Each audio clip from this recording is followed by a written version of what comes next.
दोस्तों अॼु के मिशन ते निकरण खां पहिरीं पंहिंजे नाज़ुक हथड़नि सां मूंखे इस्त्री करणी पई। इस्त्री जो रगड़ो ॾेई करे टिक जे साम्हूं बीह पंहिंजो पाण खे रणबीर कपूर सम्झण पे लॻसि। यंगो ते राइड बुक कराए पंहिंजा साज़ो सामान यानी पंहिंजा टपड़ ॿधी करे तयार थी वियुसि हिकिड़े नए मिशन लाइ, जेको आहे कराची खां पंहिंजे ॻोठ वञण जो। हिन मिशन खे सरअंजाम ॾियण लाइ हेडक्वार्टर जे तरफ़ां सिर्फ़ मूंखे ई चुनियो हुयो, छो जो मुंहिंजी बहादुरी जा किस्सा हिंद सिंध में मशहूर आहिनि। हिन सफ़र जी शुरूआत थिए थी हल्की तबियत थी हिन गाॾी सां।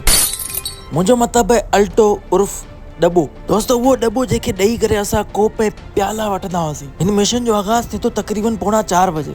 दोस्तों हेडक्वार्टर तरफ़ां हिन झूने खे ड्राइवर करे मोकिलियो वेंदो आहे, पर दर हक़ीक़त इहो दिल्ली जो जवान हूंदो आहे। हाणे ईंदो उहो मोस्ट इरिटेटिंग लम्हो जेको अक्सर झूना ॻाल्हि कंदा रहंदा आहिनि त असांजे ज़माने में वॾियूं सहूलियतूं हुयूं ऐं फ़हाशी एतिरी आम कोन हुई। हालांकि अगरि तव्हां उन्हनि जे ज़माने जी फिल्मूं ॾिसंदा त उन्हनि में का ख़ातिर ख़्वाह एतिरी सान्या न आहे हूंदी। ख़ैर पोइ बि उन्हनि खे असांजो ई ज़मानो हरामी लॻे थो।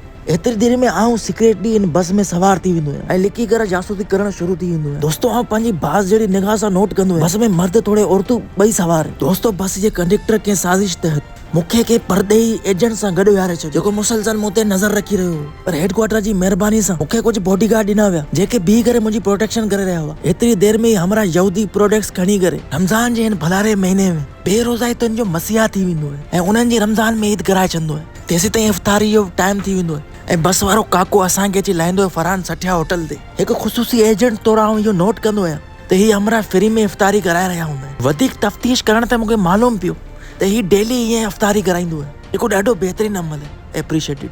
ख़ैर मूंखे इन शइ जो एतिरो इल्मु कोन हुयो, इन करे यहूदी प्रोडक्ट स्लाइस वठी ईंदो आहियां ऐं पी करे रोज़े खे इफ़्तार कंदो आहियां। पोइ पंहिंजा जूता लाहे करे मस्जिद में दाख़िल थी फर्ज़ पढ़ी करे निकिरी ईंदो आहियां। जीअं आऊं ॿाहिरि निकिरंदो आहियां त बस पणापा करे रही हूंदी आहे। ख़ुसूसी एजेंट तौरु मूंखे हिन शइ जी ख़बर हूंदी आहे त हीअ असां सभिनीनि खे सॾे रहियो आहे ऐं पोइ आउं तकिड़ो भॼी करे बस में सवार थींदो आहियां। हुते मुंहिंजी नज़र हिन क्यूटी पाए ते पवंदी आहे जेका बार बार मूंखे ॾिसी करे मुस्कुराए रही हूंदी आहे। तक़रीबन 8:30 बजे ताईं आउं पंहिंजी मंज़िल मक़सूद ते पुॼण वारो हूंदो आहियां ऐं उतां उथी करे गेट ॾांहुं रवानो थींदो आहियां ऐं गेट ते हिकिड़ो गैर मामूली मंज़र ॾिसंदो आहियां। साउथ अफ्रीका मां आयल मोहबशीदी चांहि खे रगड़ो ॾियण लाइ करे मांदो हूंदो आहे। मथी दिलि सां ॾाढो मूंखे चांहि जी सलाह हणंदो आहे। आउं महिरबानी चई करे हंबल रिक्वेस्ट कंदो आहियां त मुंहिंजो सामान डिगी मां लाहे ॾे। पोइ ॾाढो पंहिंजे 5 किलोनि जे हथनि सां बेदर्दी सां बैग खे ज़मीन ते रखंदो